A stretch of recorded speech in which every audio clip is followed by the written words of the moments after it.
Hello friends, welcome back to my channel. My name is Samar Das and you are watching is to India. आज की video basically beginners के लिए है, मतलब जो लोग आगे चल के वेब डेवलपर बनना चाहते हैं, जो लोग सोच रहे हैं कि खुद आगे चल के खुद के लिए एक बिजनेस वेबसाइट बनाए या फिर पर्सनल ब्लॉग बनाए या फिर किसी भी तरह का कोई भी वेबसाइट बनाए, उनके लिए ये वीडियो है।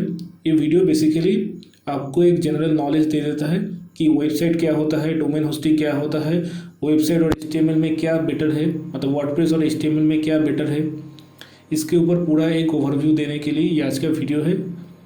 इसके अंदर हम बेसिकली 4 टॉपिक्स को कंप्लीट करने वाले हैं। पहला कि वेबसाइट क्या है, डोमेन होस्टिंग क्या है, वर्डप्रेस क्या है, और वर्डप्रेस और HTML में सबसे बेस्ट कौन है। तो हम स्टेप बाय स्टेप इन सारे टॉपिक्स को कंप्लीट करेंगे।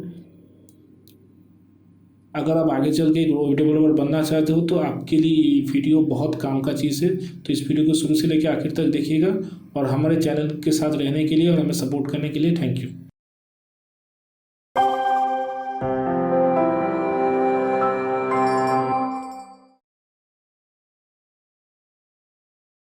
आज का हमारा पहला सवाल है कि वेबसाइट क्या है और ये काम कैसे करता है। तो एग्जाम्पल के लिए मैं अभी आया हूँ godaddy.com पे।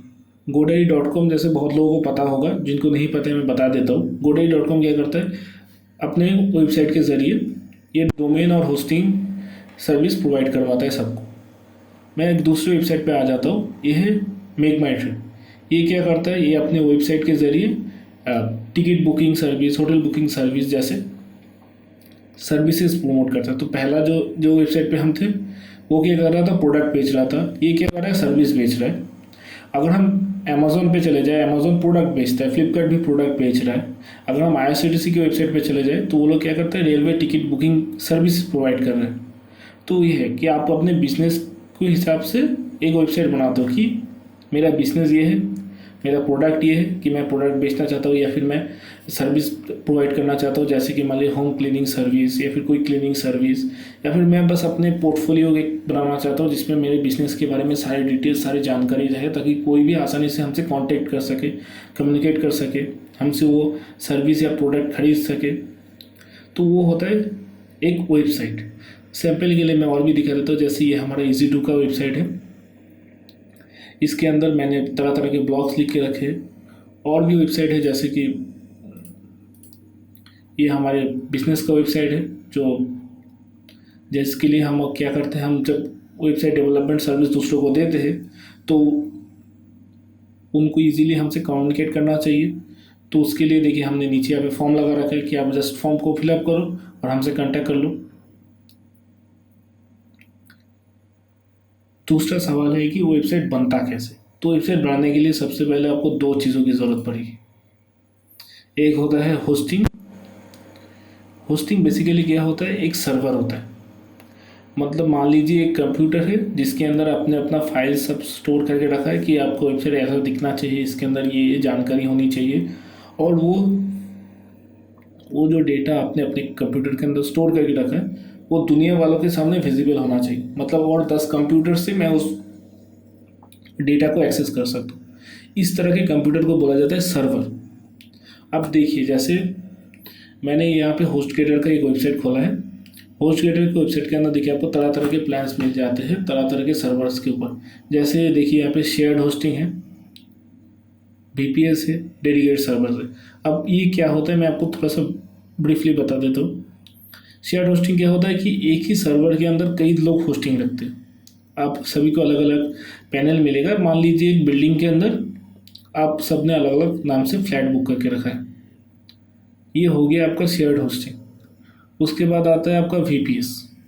VPS का मतलब क्या होगा कि आपने पूरा फ्लैट नहीं, पूरा एक फ्लोर ही अपने नाम पे रजिस्टर कर लिया है। समझ गए, शेयर्ड होस्टिंग है एक फ्लैट, तो VPS एक पूरा फ्लोर, मतलब एक फ्लोर के अंदर 5-10 जितने भी कमरे हैं मैंने सब बुक कर दिए, सब मेरे हैं। उसके बाद आता है डेडिकेटेड सर्वर। डेडिकेटेड सर्वर का मतलब क्या है, फ्लैट और फ्लोर को छोड़िए, अब पूरा बिल्डिंग ही आपका ही है।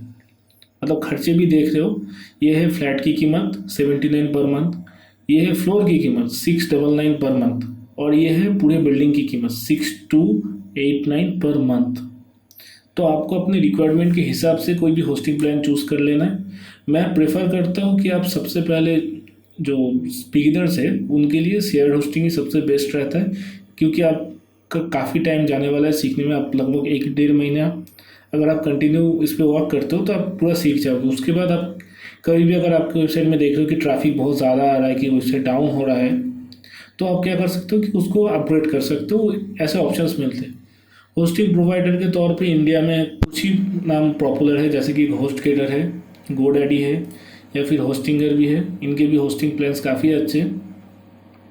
और होस्टिंग प्लान्स में भी आपको ये देखना कि इसमें ना कुछ में होता है कि वर्डप्रेस होस्टिंग स्पेसिफाइड देते हैं, वो थोड़ा सस्ता भी पड़ता है और सिर्फ वो वर्डप्रेस चलाने के लिए होता है। तो अगर आप प्लान कर रहे हो कि वर्डप्रेस के ज़रिए अपने बिजनेस को प्रमोट करने के लिए, तो मैं प्रेफर करूँगा कि आप वर्डप्रेस होस्टिंग ही ले लो। आप जो आपको सही लगे आप उस हिसाब से एक प्लान चूज़ करके अपने हिसाब से स्टार्ट कर सकते हो। अब दूसरा चीज़ की रिक्वायरमेंट है, वो है डोमेन। डोमेन क्या है? ये आपके वेबसाइट का एक नेम है, एक ब्रांड है। जैसे ये होस्टिंगर, हम अगर होस्टिंगर आप सर्च करते नेट पे तो आपके सामने URL ओपन हो जाएगा, hostinger.in। जैसे अगर HostGator है तो HostGator.in। अगर आप EasyDo सर्च करते हो तो EasyDo.in, ये सबसे पहले आपके ऊपर आ जाएगा। तो क्यों आ रहा है? क्योंकि ये देखिए यहाँ पे जो ये एक्सटेंशन है हमारे कंपनी नेम के बाद .in। गोडैडी के केस में यहाँ पे .com है। ये देखिए मेक माई टिप के केस में .com है। अब ग्रो माई ब्रांड्स के टाइम पे भी .com है। तो ये क्या है कि .com .in क्या है? तो बिगिनर्स के लिए मैं थोड़ा बता देता हूँ। एक्सटेंशंस क्या है? ये डोमेन एक्सटेंशंस है। दुनिया का पहला सबसे एक्सटेंशन है .com, सबसे वाइडली पॉपुलर डोमेन एक्सटेंशन है। उसके बाद तरह तरह के डोमेन एक्सटेंशन आते गए टाइम के साथ। देखिए अभी के टाइम पे सबसे पॉपुलर तो चल रहा है .com, लेकिन इंडिया के अंदर अगर आपको बिजनेस करना है तो .in भी एक बहुत ही अच्छा ऑल्टरनेटिव है, क्योंकि .com में ऑलरेडी इतने सारे डोमेन्स रजिस्टर्ड हो चुके हैं कि उसके अंदर बहुत सारे नाम्स अभी अवेलेबल नहीं है। आप अगर कोई भी नया कंपनी स्टार्ट कर रहे हो तो उसके हिसाब से आप जब नेम सर्च करोगे तो आप देखोगे ऑलरेडी उस डोमेन शायद रजिस्टर्ड होगा या फिर प्रीमियम डोमेन के अंडर आएगा। तो आप क्या कर सकते हो, ऑल्टरनेटिवली यूज़ कर सकते हो। इंडिया के अंदर .in भी .com की तरह ही पॉपुलर है। अगर आप ऑल्टरनेटिव भी कुछ यूज़ कर सकते हो, जैसे कि .online, .org, .pro, .io आज के टाइम पे बहुत पॉपुलर है, .tech। ये सब डोमेन एक्सटेंशंस, इन सब के अलग अलग प्राइजेस हैं। कुछ सैम्पल्स के लिए अगर मैं आपको दिखाना चाहूँ तो मैं यहाँ पे जस्ट लिखता हूँ सम्राट और सर्च करता हूँ। तो ये देखिए सम्राट.com अवेलेबल नहीं है, सम्राट.in अवेलेबल है। उसके साथ यहाँ पे देखिए तरह तरह के आपको अवेलेबल डोमेन्स दिखा देगा, सम्राट.world, live, com, in। तो आप अपने हिसाब से जो भी आपके बजट में आए उस हिसाब से आप चूज़ कर लो। अपने डोमेन और होस्टिंग तो खरीद लिए, अब उसके बाद आपको क्या करना है? जैसे अब डोमेन और होस्टिंग आप परचेस कर लेते हो, उसके बाद आपको ऑलरेडी वहाँ पे दिखेंगे कि जैसे आप परचेस करने के लिए आगे जाओगे कि यहाँ पे मैंने अगर ऐड टू कार्ट करके आगे जा रहा हूँ तो यहाँ पे क्या करेगा, मेरे पास लॉगिन क्रेडेंशियल्स मांगेगा। अगर नहीं होगा तो मुझे क्रिएट करना पड़ेगा। जैसे यहाँ पे साइन इन का ऑप्शन है, इसमें मुझे क्रिएट करना पड़ेगा। तो हर किसी में आपको अलग अलग लॉगिन अकाउंट क्रिएट करना पड़ेगा, होस्टिंग में भी डोमेन में भी। प्रेफरेबल ये होता है कि आप एक ही ईमेल आईडी यूज़ करो तो मैनेज करने के लिए आसान रहेगा। अब अपने हिसाब से आप चूज़ कर सकते हो क्या करना है। तो जैसे आप अपने अकाउंट में लॉगिन करते हो डोमेन परचेस करने के बाद, तो वहाँ पे आपको एक एक्स्ट्रा ऑप्शन मिलेगा, manage DNS settings. Manage DNS settings के अंदर आप देखेंगे यहाँ पे नेम सर्वर का एक ऑप्शन आएगा, जो है name server 1, name server 2, 3, 4। Basically बहुत सारे सर्वर्स में सिर्फ 2 ही नेम सर्वर होता है, बहुत में 4 भी होता है। तो ये उसके ऊपर डिपेंड करता है कि आपके होस्टिंग प्रोवाइडर कौन है। अब जब होस्टिंग खरीद चुके हो तो आपके पास एक ईमेल रिसीव होता है, उसके अंदर भी आपको सेम ये चीज़ देखने मिल जाएगा, नेम सर्वर्स। वहाँ पे देखेंगे आप नेम सर्वर लिखा होगा, वहाँ पे नेम सर्वर के बाद ऐसे 1, 2, 3, 4 ऐसे कुछ लिखा होगा। आपको बस कुछ नहीं करना है, वहाँ से नेम सर्वर उठाना है, कॉपी करना है और यहाँ पे आके पेस्ट करके कंफर्म कर देना। मतलब आप मान लीजिए आपने होस्टगेटर से होस्टिंग खरीदा है और गोडैडी से डोमेन खरीदा है, तो आपको इसके जो ईमेल आएगा उस ईमेल के अंदर आपको चेक करना है, तो उसके अंदर आपको नेम सर्वर मिलेगा। उस नेम सर्वर को उठा के आपको GoDaddy के अंदर आ जाना है। GoDaddy पैनल के अंदर आके आपको बस पेस्ट कर देना है, बस आपका काम हो गया। आपका ये लिंक हो गया। उसके बाद आपका GoDaddy का काम ख़त्म हो गया। आप GoDaddy को बंद कर दो। उसके बाद आप HostGator के अंदर आ जाओ। वहाँ पे देखेंगे आपको कहीं पे cPanel का ऑप्शन मिल जाएगा। तो cPanel क्या होता है मैं आपको थोड़ा ब्रीफली बता देता हूँ। cPanel क्या होता है, आपके जो वेबसाइट के जो कंटेंट्स है, मैं अभी वेबसाइट लाइव वेबसाइट की बात नहीं कर रहा हूँ, मैं वेबसाइट के मेजर कंटेंट की बात कर रहा हूँ कि जहाँ पे आपके कोड्स रहेंगे, जहाँ पे आपके मान लीजिए ईमेल्स रहेंगे, SSL सर्टिफिकेट्स रहेंगे, उसको आप कैसे मैनेज करोगे। उसके लिए एक पैनल होता है, उसके होते हैं कंट्रोल पैनल। उसके लिए कुछ पॉपुलर टूल्स है जैसे कि cPanel या डायरेक्ट एडमिन। ये cPanel जो होता है कुछ इस तरह का इंटरफेस आपके सामने आ जाता है, और डायरेक्ट एडमिन जो होता है कुछ इस तरह का एक इंटरफेस लेके आता है आपके सामने। जनरली मैक्सिमम जो है वो cPanel ही यूज़ करते हैं क्योंकि ज़्यादा इजी है और इसमें बहुत सारे ऑप्शंस आपको मिलते हैं। अब ये आपके होस्टिंग प्रोवाइडर के ऊपर डिपेंड करते हैं कि आपको कौन सा प्रोवाइड करते हैं। अब हर किसी में कुछ कॉमन ऑप्शंस आपको मिल जाएंगे जैसे कि SSL सर्टिफिकेट्स और सब डोमेन मैनेजमेंट, डोमेन सेटअप, और उसके साथ आपको फाइल मैनेजर मिल जाएगा।